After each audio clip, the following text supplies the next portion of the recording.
Welcome into Locked On Knicks. Alex Wolf solo today, breaking down the Knicks 105-89 win over the Washington Wizards to cap the preseason. Mitchell Robinson goes off. Jalen Brunson has one of his best scoring performances, and more next on Locked On Knicks.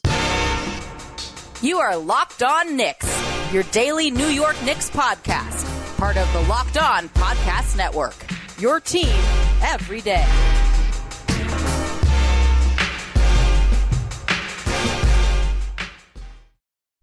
All right, welcome in to Locked On Knicks. Today's episode is brought to you by BetOnline. BetOnline has you covered this season with more props, odds, and lines than ever before.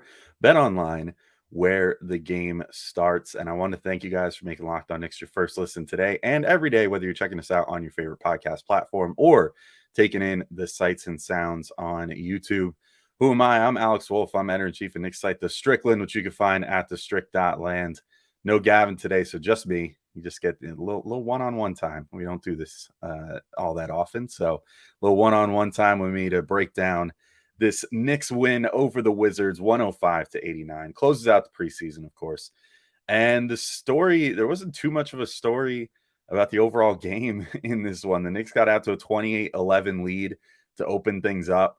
Washington kind of threatened a few times to sort of come back, notably against the bench unit, which I'll get to in a few minutes. But the Knicks ultimately quelled every attempt they made, and they led wire to wire and won the game. So pretty good outcome there. And a large part of that, which I alluded to in the intro, is Mitchell Robinson.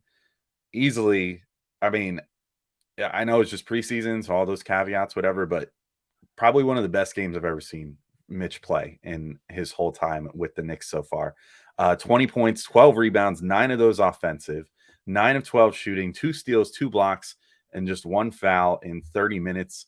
This game more so than others did, and rightfully so, feel more like a dress rehearsal than the other preseason games. I gotta, we've given Tibbs props for a few things this preseason, and I think that he did a good job of treating the other games prior to this one more like tryouts and this one more like the dress rehearsal, which is how it should be. You should use the preseason to evaluate everybody on the roster as much as possible. And he largely did that. So quick, hat tip to Tibbs there. But as far as Mitch in this one getting what was, roughly what he'll probably expect to get during the season, as far as minutes and everything, I mean, there's no complaints here. I mean, this game really showed what a dominant two-way force Mitch can be. The offensive rebounding has just been nuts. I was curious because it seems like he's been pulling in a lot of offensive rebounds in the preseason. So I wanted to see, obviously this game with 9 is enough to skew a sample a little bit, but I don't care. I'm still going to cite the stats. So last year, regular season, Mitch was second in the NBA with 4.1 offensive rebounds per game. Steven Adams was first with 4.6 offensive rebounds per game. Both those guys played about 26 minutes per game last year. This preseason, Mitch is at 5 offensive rebounds per game in 22 minutes per game. So that would be almost 6 offensive rebounds a game in his minute allotment from last year, which would be better than both his and Adams' numbers by about 50% from where they were leading the league last year. I really think the offensive rebounding has created so many opportunities too. Gave Brunson a ton of extra looks early, which led to him having a really hot game. He had 27 points, 10 of 16 shooting, 3 of 5 from 3. And, a lot of that was generated by Mitch cleanups, particularly one of Brunson's first threes of the game, which really kind of got him going and got the Knicks going. So, on top of that, I just think he still has his strength from his bulky days last year when he came in a little too muscle bound and was clearly having a hard time with his verticality because of how much weight he had put on when he was dealing with the foot injury and instead just kind of focused on bulking up. It was too much for him. Like, he's a guy that relies on having that athleticism to, call upon and being able to finish lobs and all that stuff. And that part was a struggle last year when he had that extra weight on, but he definitely has that spring back now too. But while still holding on to that strength, like, as Clyde might say, he's rising majestically right now. He's finishing lobs like crazy. He's getting those putbacks that he's always been known for, where, the ball will just come off just barely be off the cylinder, and he'll be right there, already in the air, ready to receive it and throw it back down. The quick two jump progressions are there too, where he's able to get an offensive rebound shortly after one of a miss either by him or by someone else, and then put it back up right away, or potentially even get one, miss a tip, get right back up for another one, get it again, and then tip it or dunk it. Like, it's all there for him right now, and it's all really coming together on that end. And I see some people when they talk about players like Mitch to say that, because he's so offensive rebound dependent on his value, that it can kind of affect spacing negatively. And I don't really agree with that. Like, I think what we've seen so far during this preseason, and particularly in this game, is that he is so ridiculously dominant on the offensive rebounding side of things that guys can't even, like, his man, the opposing center can't even cheat like a foot off of him if someone else is driving in, saying RJ Barrett. So if Mitch is still like 1 foot outside of the paint and RJ goes to drive in, Mitch's man can't really leave him to go contest that shot, because then if they do that, Mitch is just going to use that small amount of space generated to find his way in for that offensive rebound and just get the points for the Knicks anyway. And teams are starting to understand that, I think. So I think in his own way, we used to always talk about his like vertical spacing, or whatever term we used to describe it before too, Gavin and I, when we used to talk about Mitch, with the lob threat part of everything, where he draws people towards the middle because of that. Now we're seeing sort of a thing where he's keeping guys away from the hoop too because of the threat of his offensive rebounding. So I think he's sort of reached, if this maintains, obviously, I think he's reached that level where he's a guy that's bound entirely to the paint, but a guy that is so dominant in that range that you can't leave him for even half a second. It's not like Nerlens Noel, where Noel could only do stuff down there, but didn't have hands and couldn't receive passes and, couldn't finish and all this other stuff. Like Mitch shot 75% in this game. He's shot basically that all preseason. In this game in particular, I thought they were pretty generous with two, like, quote unquote blocks that they scored against Mitch, where he was more just stripped down low. He could have realistically only missed like one shot in this game. He could have shot 90%. I think when I went back and looked at his attempts, like the two that were blocked, I just don't think were. So that's the sort of threat you're dealing with now at this point. Like, he's just not the type of guy that you can ever leave alone at this point. I really thought that with regards to what I was just talking about, there's one possession in the second, right towards the end of the half. You can always go on NBA.com and just check their box scores if you want to watch what I'm talking about. But RJ attempted a lob to Mitch. It was a little too high. Mitch then corralled his own offensive rebound, and Taj Gibson was down there, and RJ's man had come down because RJ was driving, and Mitch got that offensive rebound and just like lightly lobbed it back to RJ, who was kind of standing in the middle of the paint. Nobody cheated up on him because they were both concerned about Mitchell Robinson potentially on the rebound. And then what happened anyway, but Mitch still managed to wiggle between Taj and whoever was defending RJ at that moment and get a one-handed putback anyway after RJ missed a floater. So that's just sort of, I think, a microcosm of what I'm talking about, where I just think that Mitch has reached a point where now he's so dominant on the glass and everybody realizes it, that he's going to draw almost like doubles just to try to box him out at this point, which will allow for open floater looks and, general paint looks for guys a lot of times now.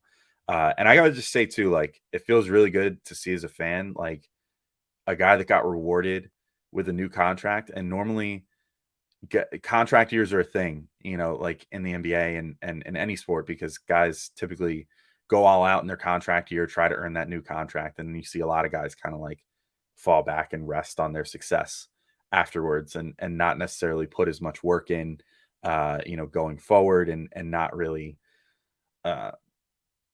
continue improving to the level that they were prior to their contract year.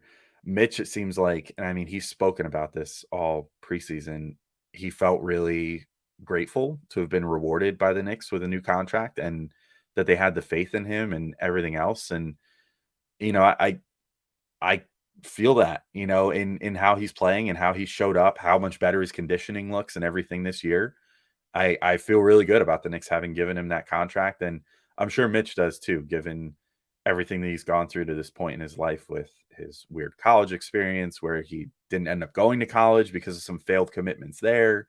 Obviously, it's well documented. He's had like 5 different agents since he came into the NBA, which clearly has been a commitment thing there too. So it's good to see that, he's putting the work where the money is, I guess, instead of like his money where his mouth is. He's putting the work where the money is in terms of, uh, putting his best effort forward after he's gotten paid and expressing his gratitude through really adding to his game this offseason, even if it's not adding a jumper or whatever, which I'm kind of past even thinking is necessary at this point, but just refining everything, getting his conditioning to an elite level and really getting ready for the season. I've been very impressed with him this preseason. And final note on him, I thought it was really good to see him get sort of a revenge tour this preseason. He got to face Miles Turner twice and then Daniel Gafford in this game, and he made both those guys look really bad. And I'm sure that has to feel really good for Mitch, because those are two guys that, especially over the last couple seasons, have really tormented him.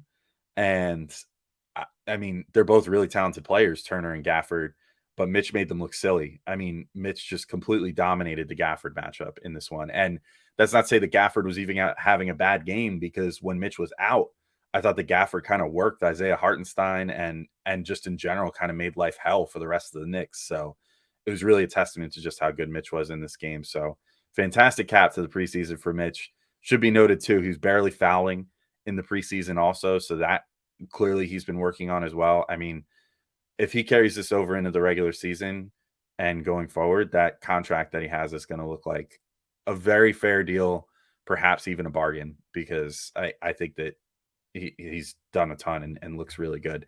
I want to talk too, though, about, speaking of guys that are worth their contracts, playing really well, Jalen Brunson and RJ Barrett we'll talk about in the next segment. But I just want to remind you guys that today's episode is brought to you by betonline.net. And betonline.net is your number one source for football betting info this season. You can find all the latest player developments, team matchups, news, podcasts, and in-depth articles and analysis on every game. And as always, BetOnline remains your continued source for all your sports wagering information, with live betting and up-to-the-minute scores for every sport out there. It's the fastest and easiest way to check in on all your favorite games and events, including MLB, MMA, boxing, and golf. And I promoted this the other day. I'm going to promote it again because I'm about to talk about these two guys in a second. But NBA Most Improved Player of the Year award odds from BetOnline right now. Jalen Brunson at a plus 1,800, RJ Barrett at plus 2,000. If you're feeling a little froggy, you could get Obi Toppin at plus 6,600.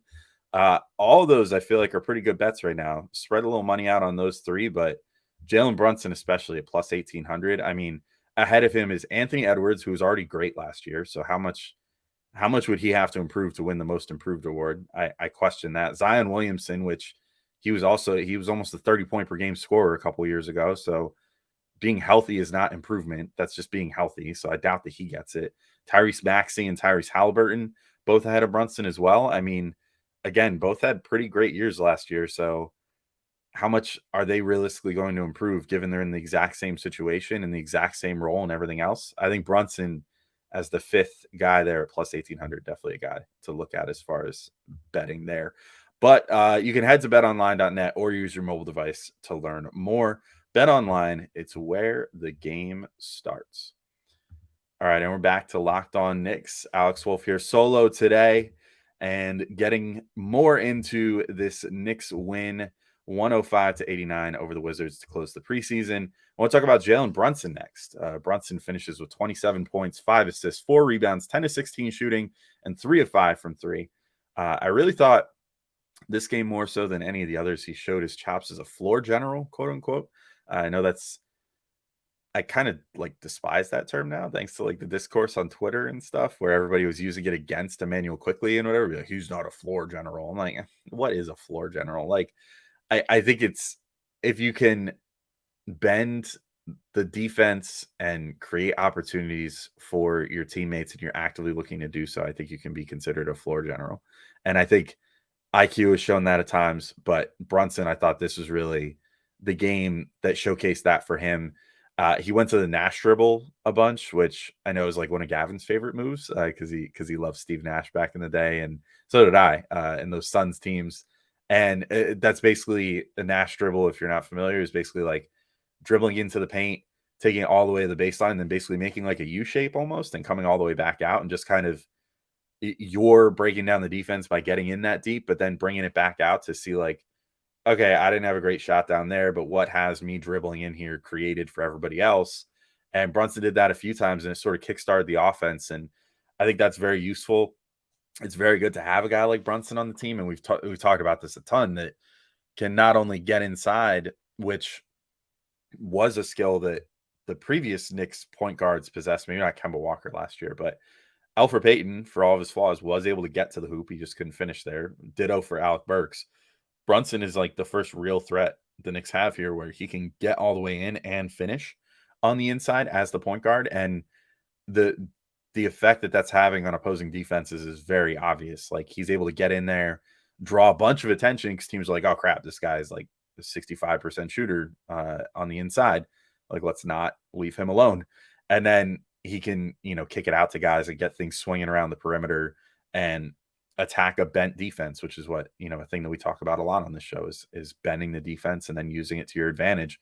I mean, honestly, I think, like, as I watched this whole preseason, nepotism aside, with the whole, his dad now coaching for the Knicks, his more or less uncle, godfather, whatever, Leon Rose running the team. He really was, I think, the perfect addition this offseason for the Knicks. Like, he has enough gravitas as a lead ball handler to get the ball out of Randle's hands, like, for Randle to respect him as the lead ball handler, which I think is a really important thing. Like, I don't necessarily, contrary to go back to Mitch, he got asked after this game, like, was it great having a real point guard now rather than Alec Burks? And he's like, that's rude. I think Alec Burks did fine. Of course, you're going to defend your teammates that way, but you could see on the floor last year that Julius Randle, whether it was Burks or Emmanuel Quickly or whoever he was sharing the floor with, he kind of always thought like, no, I should be bringing the ball up right now. Like, this is my role. And we haven't seen this during the preseason, because I think that Julius finally has a guy in Brunson that he like really respects as the lead ball handler and is letting him do it. So he has that gravitas. He has the ability, like I said, to run the team and organize the offense and everything. But his instincts spacing the floor are just so perfect. Like, he had so many wide open threes in this game that were just a result of him knowing exactly where to be on the floor, whether that was in half court sets. Like, I'll get to it in a minute as far as another development that I really liked in this game with Evan Fournier, but like Fournier running a side pick and roll with Mitch, Brunson just being perfectly spaced up top and getting, receiving a pass there to hit a spot up three, whether it's in transition, floating to the corner immediately if he doesn't have the ball in his hands, like understanding, okay, I should run this break versus I should just get out and run for this other break, like understanding how fast break mentality works and taking advantage of it. But just floating to the corner, having a great corner 3-point shot. There's so much that he offers that is just perfect for what this team has, because, on a team with RJ Barrett, who you want to have the ball in his hands a lot, Julius Randle, who, I think found a good balance this preseason as far as when to have the ball in his hands and, when to pass and all that good stuff. And then even Evan Fournier, who, again, I'll talk about in a minute, but can run some pretty good actions for his team. Like, it's good to have a guy in Brunson that not only has that ability to bring the ball up and be your point guard, but also has perfect instincts about what to do when the ball isn't in his hand, which again, Burks actually, to his credit, was good with that, obviously, because he was a wing. He was never a point guard. It was the other stuff that Burks struggled with. But like Elfrid Payton, without the ball in his hands, useless. He was not able to do anything. He found his way to the corner a bunch, but teams would ignore him there because he literally could not hit a three to save his life. And then Kemba Walker, similarly, was so used to having the ball in his hands all the time that he didn't really know what to do with himself when he didn't have the ball in his hands last year. And that was a problem. So that part of Brunson's skill set is so valuable and really what makes him like the perfect piece for this team. I really think if the Knicks take a step forward and make it back to the postseason this year, it's going to be largely thanks to Jalen Brunson. And then RJ Barrett had another good game, 19 points, 6 of 13 shooting, 4 of 7 from three, 12 rebounds in 33 minutes, a lot of defensive boards and kind of pushing the pace from him, stuff like that. That's great to see. I really, this whole preseason, I had very little to complain about. with RJ, other than maybe refining his ability to finish through contact more. And, I think just like last year, we're going to see too that refs will start taking him more seriously as the season goes on. I guess maybe they forgot who he was over the offseason. I feel like he's not getting quite as many foul calls. There was one or two in this game that sort of dragged his field goal percentage down that I looked at and thought, like, I don't know, I kind of feel like that was a foul there. Like he hit the deck and looked like there was a lot of contact there, but didn't get the call. So we'll see how that progresses throughout the year. But, I think finishing remains a work in progress for him. And he's still only 22. So, like, that's important to consider here. But as far as the shooting, he finished the preseason at 50% from three, 12 of 24 shooting. Only a 4-game sample, but that's really good. I mean, 50% shooting from three. I don't expect that to hold up, but even if he gets back to about 40%, that's enormous for him considering the other strides he's made in his game since the 2021 season. But I mean, that's basically what he was doing in 2021, was shooting like 40% from three, mostly on spot up looks. And like, he hasn't really pulled out many pull-ups, which I think we were talking about as being a potential new skill for him. But I kind of find myself thinking he doesn't necessarily need to shoot that many pull-ups, and nobody on this team really needs to shoot that many pull-up threes because there's just no reason to. You have so many guys that are able to break down a defense in the starting lineup and elsewhere that it's like, well, why not just work the defense and get those spot up looks, which are higher percentage anyway. And there's so many great spot up shooters on this team and so many great guys that break down a defense. Like you have Brunson who can get inside it well, RJ who can get inside it well, Julius who can really bend a defense when he's playing at his best. You have Mitch who's drawing people to the center so often, Fournier who can also break down a defense and run some actions for you and help free guys up and get those spot up three attempts. So I would be perfectly happy if the Knicks were like one of the lowest pull-up shooting three teams in the league this year, because I think this preseason showed that as long as they're committed to moving the ball and getting inside and breaking down the defense that way, that they can generate really good looks from three as a team. So I hope that's the direction they go. And I hope that with RJ, he just keeps shooting the lights out from spot up, because if he could do that and still do what he does as far as breaking down the D, getting inside, drawing fouls, he has the little bit of a mid-range jumper that he showed off during this preseason. And then, if he starts getting more foul calls and finishing through contact more, I mean, he very easily averaged about 20 points per game in not normal minutes, not a normal minute allotment during this preseason. I think he could get up to 23, 25 points per game fairly easily if they just keep embracing that. I think my only real gripe with this game, he had 3 turnovers, and it was the first game that he had a negative assist to turnover ratio. And all 3 turnovers were a result of him being kind of loose with his handle on ISO possessions. So just a thing for him to work on. Just don't want to leave the ball out there. Don't want to get careless while you're, attempting an ISO. And I understand he was trying out some new things. He looked like he was getting a little cute with it. Like he had another one of those like one-on-one possessions on the outside, like he had in the previous game, where he just sort of like went through the legs like 6 times and, was really just trying to test himself and break down his defender. So like those are forgivable in preseason. Just probably don't try to get that cute in the regular season too often. But other than that, I mean, great stuff from the 22-year-old. And there's a lot to build upon right now with RJ Barrett. But I want to also talk about Julius Randle and the rest of the Knicks. So I'll talk about them next when we come back, but we're just going to take our final break and then be right back to finish talking about the Knicks. All right, and I'm back to finish talking about this game. Again, the Knicks win 105-89 over the Wizards to cap their preseason. I think this was a really promising preseason for the Knicks, so I'm quite happy. Even with Julius Randle, who we were maligning plenty coming into this preseason, but this game, not his best. 10 points, 3 of 11 shooting, 0 of 5 from 3, but had 6 rebounds and 4 assists, just 1 turnover. And, it was a rough night shooting for him, but I still didn't think the process was bad for him by any stretch. Like, although I will say most of his misses, I feel like came from him posting up or facing up and doing his usual thing that we loved in 2021, came to dislike last year because it took away looks from other guys. Whereas I think most of his makes came more within the flow of the offense, and less trying to like force it and put up his own, ISO, shots or whatever. So hopefully he's taking note of that, and kind of not it won't go to those ISO possessions as much during the season, I guess. But still, though, I think it was a very encouraging preseason for him. The biggest thing to me, and this is, I don't know if this number is going to be able to hold up, but it was an insane number to consider.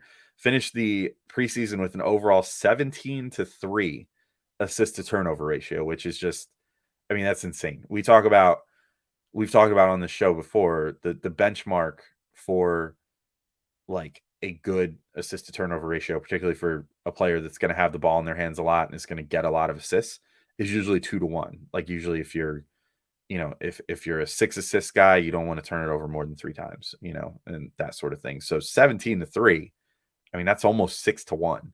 That's a crazy ratio, which if he keeps taking care of the ball like that and just keeping the ISO possessions down to a minimum, I don't think that it'll kill the team, to have those ISO possessions in there, because you want to keep those muscles sharp for Julius too. Like there might be a time where you do need him to ISO up and hit a game winner for you or something. And he's shown the ability to do that in the past couple of years. So you want to embrace that and have him still have those skills be as sharp as they can be. But, if the big thing is if he's taking care of the ball, then that's perfect. But he does average about 3 turnovers a game for his career. So we'll see how these developments translate to the regular season. I mean, he's hovered anywhere from like a 1.5 to 2 assist to turnover ratio as well, like 1.5 to 1 or 2-1.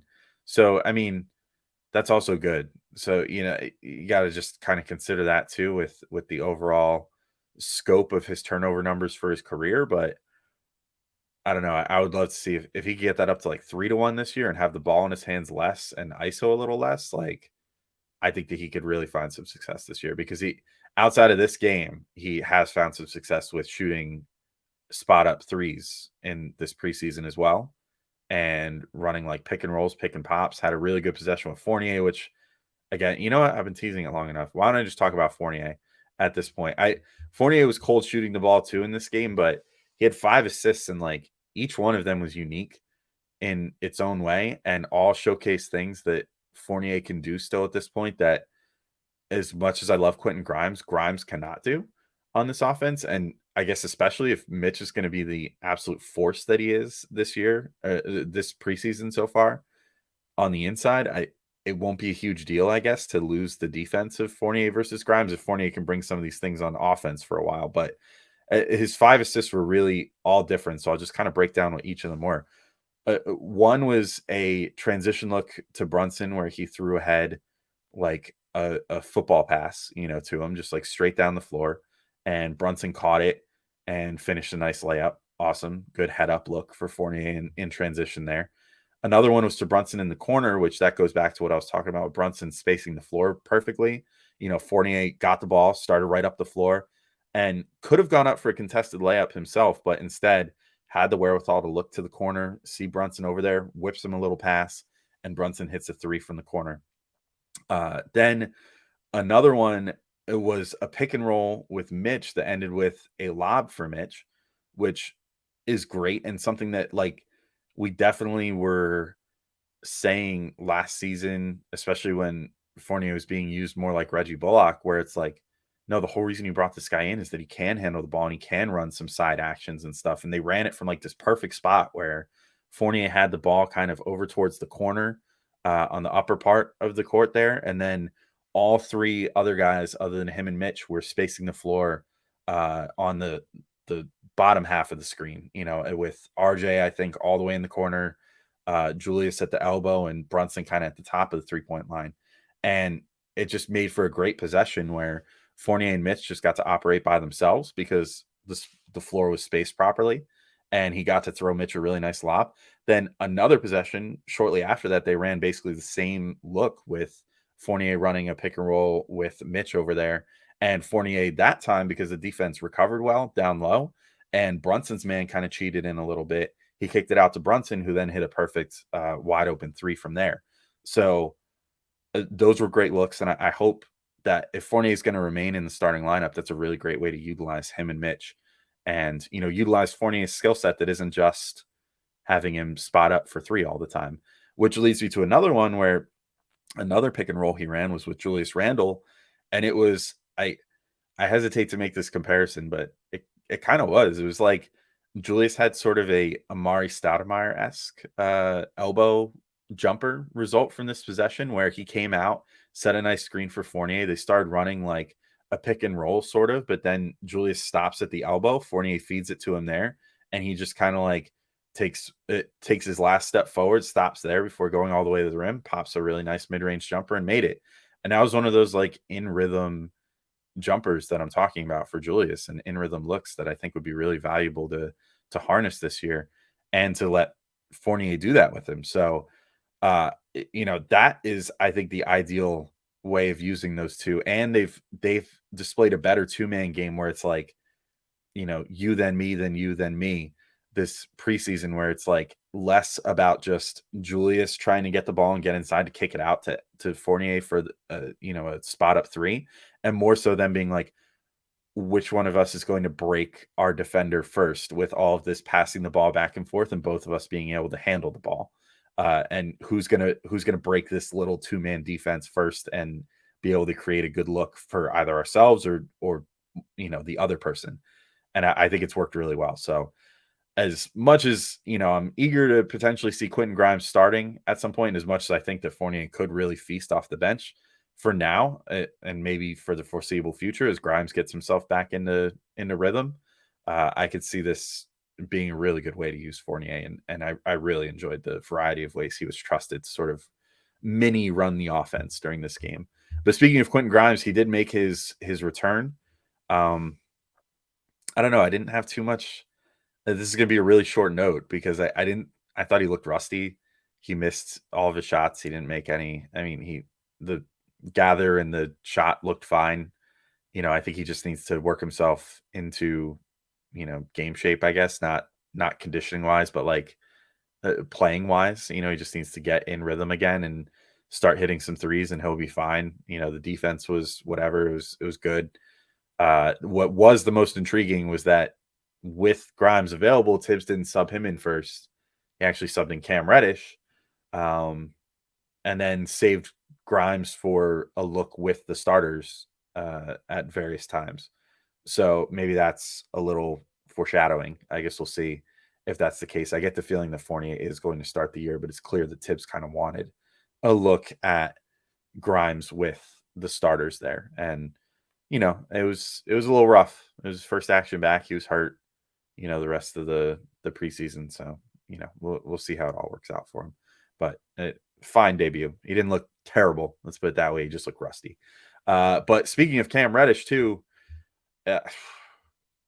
not good. I mean, if this preseason was Cam Reddish's audition, I don't think he's getting a call back for another audition. None of the better things we saw from him last year were there. Like, I thought last year at his best when he was getting minutes with the Knicks, like leading the team in transition was a strong point. Being a pretty willing passer was a strong point, particularly in transition. Drawing fouls, I thought he was really good at that. Getting to the rim and drawing a foul there. Again, in transition was sort of his bread and butter last year. I felt like in his time with the Knicks.